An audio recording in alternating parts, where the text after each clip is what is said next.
Koneksi antar materi modul 1.4 Budaya Positif oleh Ikhwati Nurjana CGP Angkatan 9. Berikut adalah kesimpulan mengenai peran saya dalam menciptakan budaya positif di sekolah.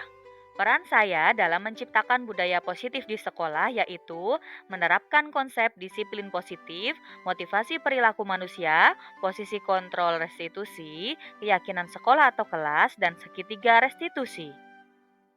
Disiplin positif. Guru berperan untuk menerapkan disiplin positif di kelas maupun di sekolah. Disiplin bisa berarti mereka bisa bertanggung jawab terhadap apa yang dilakukannya karena mereka mendasarkan tindakan mereka pada nilai-nilai kebajikan universal. Disiplin dapat diartikan juga cara kita mengontrol diri dan bagaimana menguasai diri untuk memilih tindakan yang mengacu pada nilai-nilai yang kita hargai. Motivasi perilaku manusia. Guru harus dapat memahami motivasi perilaku manusia yang meliputi motivasi internal, yaitu motivasi untuk menghargai diri sendiri dengan nilai-nilai kebajikan yang mereka percaya. Kemudian motivasi eksternal yaitu untuk menghindari ketidaknyamanan atau hukuman dan untuk mendapatkan imbalan atau penghargaan dari orang lain. Sebagai guru, saya harus dapat menumbuhkan motivasi internal. Oleh karena itu, guru harus meminimalisir hukuman dan penghargaan supaya benar-benar tumbuh motivasi internal pada siswa dan tidak ketergantungan dengan hukuman ataupun penghargaan.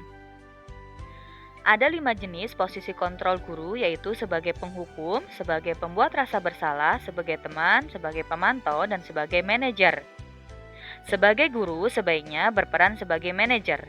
Posisi kontrol sebagai manajer adalah posisi di mana guru berbuat sesuatu bersama murid, mempersilahkan murid mempertanggungjawabkan perilakunya, mendukung murid agar dapat menemukan solusi atas permasalahannya sendiri.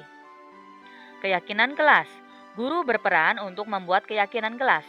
Keyakinan kelas identik dengan penanaman nilai-nilai yang diyakini siswa sehingga siswa merasa bahwa ia tidak diatur, melainkan dia ikut serta melakukan sesuatu berdasarkan nilai-nilai yang diyakini dan lebih mudah tertanam pada diri siswa. Segitiga restitusi. Sebagai guru, hendaknya bisa berperan untuk menerapkan segitiga restitusi dalam menyelesaikan masalah. Apakah yang dimaksud segitiga restitusi?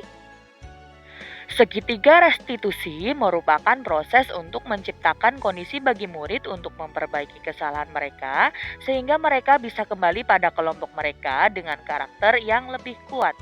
Ada 3 tahapan restitusi. Yang pertama yaitu menstabilkan identitas. Menstabilkan identitas merupakan bagian dasar dari segitiga, bertujuan untuk mengubah identitas anak dari orang yang gagal karena melakukan kesalahan menjadi orang yang sukses. Yang kedua yaitu validasi tindakan yang salah. Validasi tindakan yang salah adalah tentang memahami dan mengakui perasaan siswa, tetapi bukan memberikan izin untuk terus melakukan kesalahan. Menanyakan keyakinan. Ketika langkah 1 dan 2 sukses dilakukan, maka anak akan siap untuk dihubungkan dengan nilai-nilai yang dipercaya dan berpindah menjadi orang yang dia inginkan atau bisa kita sebut dengan keyakinan. Kaitan antara budaya positif, filosofi KHD, nilai dan peran guru penggerak, dan visi guru penggerak. Jika budaya positif dijalankan di sekolah, maka tujuan pendidikan akan mudah dicapai. Seperti apa yang disampaikan dalam filosofi KHD, yaitu pendidikan yang berpihak pada murid dan menuntun tumbuhnya kekuatan kodrat yang ada pada murid. Budaya positif akan terwujud apabila guru memiliki nilai guru penggerak, yaitu berpihak pada murid, reflektif, inovatif, mandiri, dan kolaboratif. Budaya positif akan terbentuk apabila guru bisa mendorong kolaborasi warga sekolah dalam hal penerapan budaya positif, serta dapat memimpin pembelajaran yang menerapkan budaya positif. Kita dapat menerapkan budaya positif dengan merencanakannya sebagai visi yang nantinya akan diwujudkan dengan menggunakan prakarsa perubahan yang mengacu pada profil pelajar Pancasila dan filosofi KHD. Refleksi. Saya sudah memahami tentang konsep-konsep inti yang telah saya pelajari di modul ini, yaitu tentang disiplin positif, teori kontrol, teori motivasi, hukuman dan penghargaan, posisi kontrol guru, kebutuhan dasar manusia, keyakinan kelas, dan segitiga restitusi. Konsep-konsep inti ini harus benar-benar dipahami dan diterapkan, serta disosialisasikan ke rekan guru di sekolah. Berikut adalah pemahaman saya terkait konsep-konsep tersebut. Disiplin positif adalah bertanggung jawab terhadap apa yang dilakukannya karena mereka mendasarkan tindakan mereka pada nilai-nilai kebajikan universal. Berdasarkan teori kontrol, pada dasarnya kita tidak dapat memaksa murid untuk berbuat sesuatu jikalau murid tersebut memilih untuk melakukannya. Motivasi terdiri atas motivasi internal dan eksternal, dan sebagai guru kita harus bisa menumbuhkan motivasi internal pada siswa.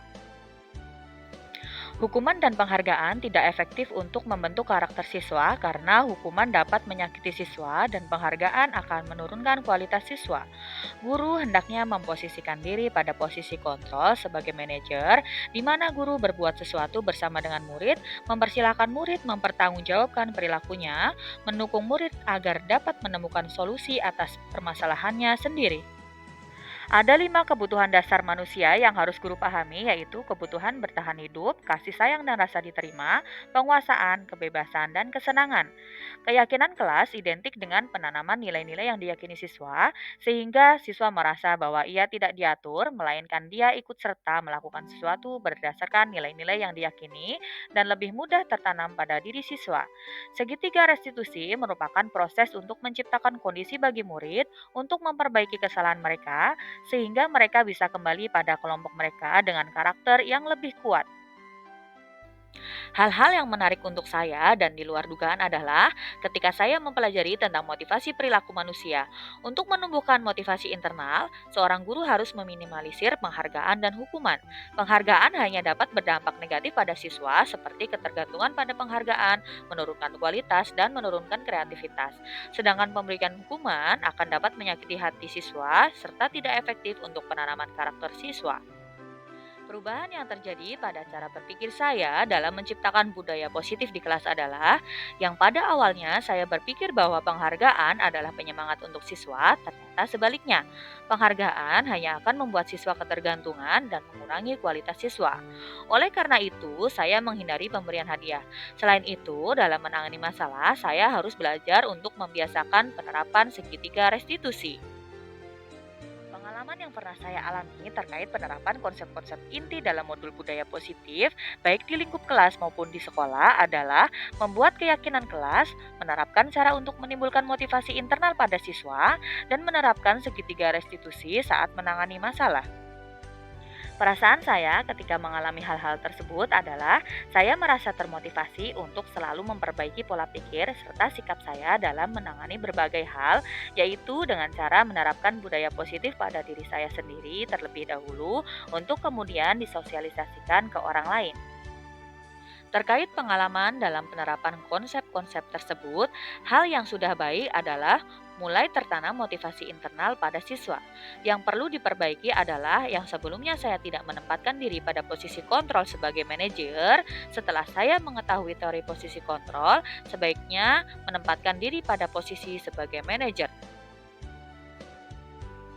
Sebelum mempelajari modul ini, ketika berinteraksi dengan murid, berdasarkan 5 posisi kontrol, posisi yang paling sering saya gunakan adalah posisi kontrol pembuat rasa bersalah dan penghukum. Saya merasa bahwa ketika siswa dibuat merasa bersalah, siswa akan patuh dalam waktu yang lama. Namun ternyata dugaan salah.